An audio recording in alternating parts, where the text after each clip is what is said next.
Assalamualaikum warahmatullahi wabarakatuh. Perkenalkan, nama saya Vina Kalisa. Saya berasal dari kelas Hukum Diplomatik dan Konsuler, kelas C, dengan dosen pengampu Pak Sintong Aryan Hutopea, SHMH. Saya mahasiswa dari Fakultas Hukum, jurusan Hukum Universitas Bangka Belitung. Di sini saya akan membuat tugas video dan menjawab pertanyaan dari pertanyaan yang ada di link yang Bapak kasih kemarin. Di sini ada 2, 3, 4, 5, 6, 7, ada 8 prinsip-prinsip hukum diplomatik. Baiklah, saya akan membacakan dari yang paling atas dahulu. Yang pertama, ada imunitas diplomatik. Di dalam imunitas diplomatik ada 2, yaitu imunitas pribadi. Imunitas pribadi ini, diplomat tidak dapat dikenakan tindakan hukum seperti penangkapan, penahanan, atau pemidanaan oleh negara penerima, kecuali dalam kasus pelanggaran serius. Imunitas ini melindungi diplomat dalam menjalankan tugas resmi mereka. Lalu ada imunitas untuk akta resmi. Tindakan yang dilakukan dalam kapasitas resmi, diplomat tidak dapat digugat di pengadilan negara penerima. Ini memastikan bahwa diplomat dapat menjalankan fungsi mereka tanpa ketakutan akan tindakan hukum terhadap mereka. Lalu yang kedua ada kebebasan diplomatik. Di kebebasan diplomatik ini juga ada 2, yaitu kebebasan komunikasi dan kebebasan untuk melakukan misi diplomatik. Kebebasan komunikasi, diplomat memiliki hak untuk berkomunikasi secara bebas dengan pemerintah dan pejabat negara pengirim mereka, serta untuk menerima dan mengirim komunikasi diplomatik tanpa campur tangan negara penerima.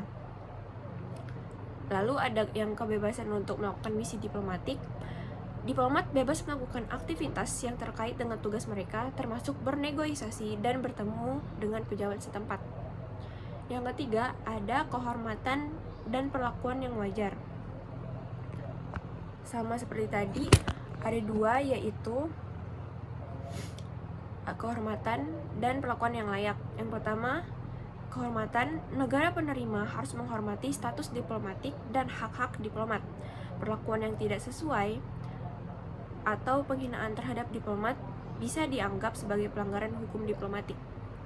Lalu yang selanjutnya ada perlakuan yang layak. Diplomat harus diberikan perlakuan yang sesuai dengan posisi mereka dan tidak boleh menjadi sasaran dari perlakuan yang diskriminatif atau kasar. Lalu selanjutnya yang keempat, ada kewajiban untuk tidak mengganggu urusan dalam negeri. Yang pertama ada non-intervensi, dan selanjutnya ada penghormatan terhadap kedaulatan. Di dalam non-intervensi ini, diplomat harus menghindari campur tangan dalam urusan domestik negara penerima, termasuk aktivitas politik atau administratif. Mereka harus beroperasi hanya dalam batasan yang diizinkan oleh misi diplomatik mereka. Lalu ada penghormatan terhadap kedaulatan. Negara pengirim dan diplomat harus menghormati kedaulatan negara penerima dan tidak melakukan kegiatan yang dapat dianggap sebagai pelanggaran terhadap hak-hak domestik negara tersebut. Yang kelima, ada kewajiban untuk menaati hukum lokal. Kepatuhan terhadap yang dimana yang nomor 5 ini di dalam kewajiban untuk menaati hukum lokal ada 2, yaitu kepatuhan terhadap hukum. Kepatuhan terhadap hukum ini, meskipun diplomat memiliki kekebalan, mereka harus mematuhi hukum dan peraturan lokal dalam hal-hal yang tidak berkaitan dengan fungsi diplomatik mereka. Lalu ada koordinasi dengan negara penerima. Diplomasi yang efektif memerlukan koordinasi dan kerjasama dengan negara penerima, termasuk mematuhi peraturan dan prosedur setempat dalam batasan yang diizinkan. Yang keenam, ada kewajiban untuk menjaga rahasia diplomatik. Dalam kewajiban untuk menjaga rahasia diplomatik juga ada dua, yaitu kerahasiaan informasi dan tanggung jawab terhadap pengungkapan. Diplomat diwajibkan untuk menjaga kerahasiaan informasi yang diperoleh selama menjalankan tugas, terutama informasi yang berkaitan dengan negosiasi, komunikasi resmi, dan strategi diplomatik. Dalam tanggung jawab terhadap pengungkapan informasi rahasia dapat berdampak buruk pada hubungan diplomatik dan dapat dianggap sebagai pelanggaran terhadap prinsip hukum diplomatik. Lalu yang ketujuh, yaitu ada tanggung jawab negara pengirim. Ada dua juga, yaitu yang pertama, tanggung jawab terhadap tindakan diplomat. Negara pengirim bertanggung jawab untuk memastikan diplomat mereka mematuhi hukum diplomatik dan standar internasional.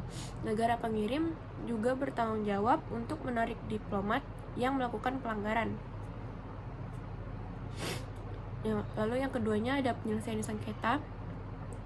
Jika terjadi sengketa terkait diplomat, negara pengirim dan negara penerima harus menyelesaikan masalah tersebut secara diplomatik atau melalui mekanisme penyelesaian sengketa yang telah disepakati.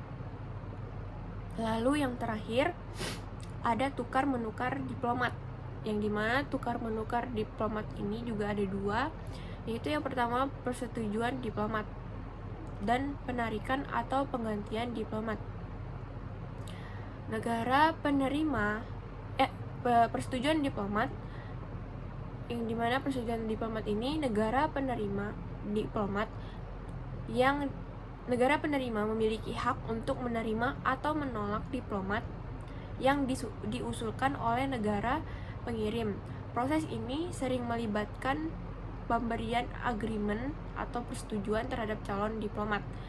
Lalu yang terakhir, penarikan atau penggantian diplomat.